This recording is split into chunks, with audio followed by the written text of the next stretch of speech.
Assalamualaikum warahmatullahi wabarakatuh. Perkenalkan, nama saya Aris Sabtono dari Prodi Manajemen. Sini saya akan menjelaskan tugas ujian tengah semester mata kuliah Ekonomi Manajerial dengan dosen pengampu Bapak Imhar MM. Definisi produksi. Produksi adalah usaha menciptakan dan meningkatkan kegunaan suatu barang untuk memenuhi kebutuhan. Pelaku produksi adalah produsen, yaitu individu atau perusahaan yang memproduksikan hasil pertanian yang menggunakan input sumber daya antara lain tanah, tenaga kerja, modal, dan manajemen. Tujuan teori produksi untuk melihat hubungan antara input atau faktor produksi dan output atau hasil produksi. Hubungan input-output. Hubungan antara input dan output menunjukkan pola hubungan penggunaan berbagai tingkat input untuk menghasilkan tingkat output tertentu atau dieksposisikan dalam konsep fungsi produksi hubungan. Yang kedua, antara input dan input.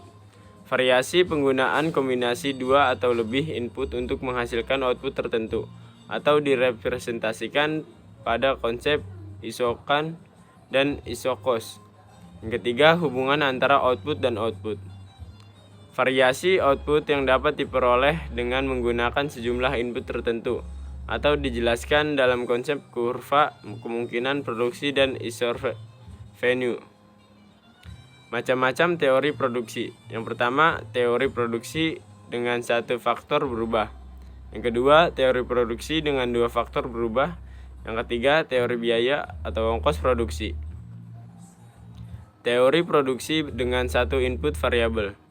Teori produksi sederhana yang menggambarkan tentang hubungan antara tingkat produksi suatu barang dengan jumlah tenaga kerja yang digunakan untuk menghasilkan tingkat produksi barang. Berikut ini adalah grafik the law of diminishing return. Teori produksi dengan dua input variabel. Grafik dua dimensi untuk fungsi produksi dua input dikenal dengan grafik isokuan.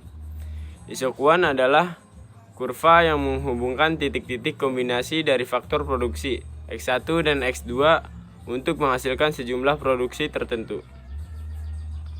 Berikut ini adalah kurva isokuan. Teori biaya atau ongkos produksi. Biaya atau ongkos produksi adalah semua pengeluaran yang dilakukan oleh perusahaan untuk memperoleh faktor produksi dan bahan mentah yang akan digunakan untuk produksi. Biaya produksi terdiri dari biaya angka pendek dan jangka panjang. Biaya jangka pendek yaitu yang pertama, biaya-biaya yang besarnya relatif tetap dan tidak mudah untuk dirubah selama jangka waktu analisis dan tingkat tergantung pada tinggi rendahnya tingkat produksi atau fixed cost. Misalnya, gaji pegawai, biaya penyusutan mesin, biaya penyusutan gedung, bunga pinjaman investasi, dan seterusnya. Yang kedua, biaya-biaya yang besarnya berubah, tergantung besar tingkat produksi pabrik atau variable cost. Misalnya, biaya bahan baku, upah pegawai, BBM pabrik, dan seterusnya. Dalam batasan jangka pendek tersebut, variasi output dan input produksi dapat dilakukan dan biaya yang terjadi selalu dapat diklasifikasikan menurut biaya tetap dan biaya variabel. Biaya jangka pendek. Dalam jangka pendek terdapat biaya-biaya yang tidak mudah berubah, seperti bunga pinjaman, sewa rumah atau gaji, dan seterusnya. Dengan demikian, untuk jangka pendek dikenal istilah variabel atau biaya tetap. Selanjutnya, untuk biaya jangka pendek dilakukan analisis berikut. TC sama dengan TFC ditambah TVC, AFC sama dengan TFC sama dengan TFC garis miring Q titik 2, AVC sama dengan TVC garis miring Q. ATC sama dengan TC garis miring Q sama dengan AFC ditambah AVC. MC sama dengan ATC garis miring AQ, dan karena ATFC garis miring AQ sama dengan 0, maka titik 2 MC sama dengan TVC _Q. Berikut ini adalah variabel diagramnya.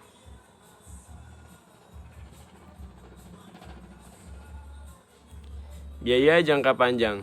Dalam jangka panjang, perusahaan dapat menambah semua faktor produksi, sehingga biaya produksi tidak perlu dibedakan menjadi biaya tetap dan biaya variabel. Semua pengeluaran dianggap biaya variabel. Cara meminimumkan biaya.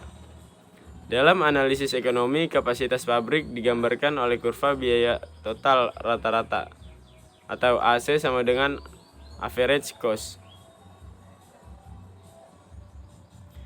Fungsi produksi.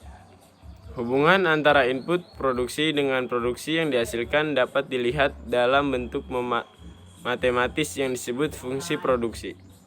Fungsi produksi digunakan untuk sebagai alat analisis yang menjelaskan gejala-gejala yang terjadi dalam proses produksi. Sebagai alat analisis normatif yang dapat menentukan keadaan terbaik untuk memaksimumkan keuntungan.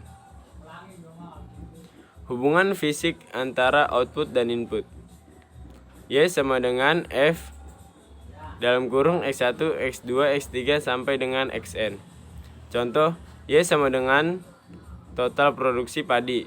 X1 sama dengan penggunaan pupuk buatan, X2 sama dengan penggunaan bibit, X3 sama dengan penggunaan tenaga kerja, X4 sama dengan luas garapan. Dengan asumsi variabel yang lain dianggap tetap. Berikut ini adalah contoh fungsi produksi hubungan antara produksi padi dengan pupuk. Efisiensi produksi. Tingkat penggunaan input yang paling efisien tergantung pada hubungan antara harga input dan harga output. Tingkat optimum penggunaan input secara ekonomis terjadi pada saat MVP sama dengan harga input atau titik E. Analisis masalah. Yang pertama, Indonesia sebagai produsen utama di pasaran dunia dalam perdagangan lada. Yang kedua, sistem produksi lada Indonesia perlu ditingkatkan sehingga dapat lebih kuat daya saing di pasar internasional. Dan salah satu upaya tersebut adalah meningkatkan efisiensi, produktivitas usaha tani lada rakyat dengan mutu hasil yang meningkat serta upaya memperpanjang umur produktif pertanaman lada. Masalah yang dihadapi dalam perdagangan lada adalah: yang pertama, pengelolaan usaha tani di tingkat petani belum optimal, sehingga penerapan teknologi budidaya lada masih kurang mendukung bagi peningkatan hasil yang memadai. Yang kedua, tingkat harga hasil yang relatif rendah dan di lain pihak harga sarana produksi atau pupuk dan pestisida relatif tinggi atau mahal. Yang ketiga, gangguan organisme tanaman laba yang bersifat epidemik sehingga kelayakan umur lada menjadi terbatas. Dan sejalan itu penerapan PHT atau pengendalian hama terpadu masih terbatas. Yang keempat, mutu hasil memenuhi standar karena sarana dan prasarana pengolahan yang memadai keberadaannya masih terbatas, sedangkan di tingkat petani dilakukan secara konvensional. Yang kelima, informasi pemasaran hasil terbatas, serta rantai pemasaran atau tata niaga lada relatif panjang dan kelembagaan petani masih lemah. Yang ketujuh, sumber daya petani baik pengetahuan maupun pemodalan masih lemah atau terbatas ketersediaannya. Sekian presentasi dari saya. Wassalamualaikum warahmatullahi wabarakatuh.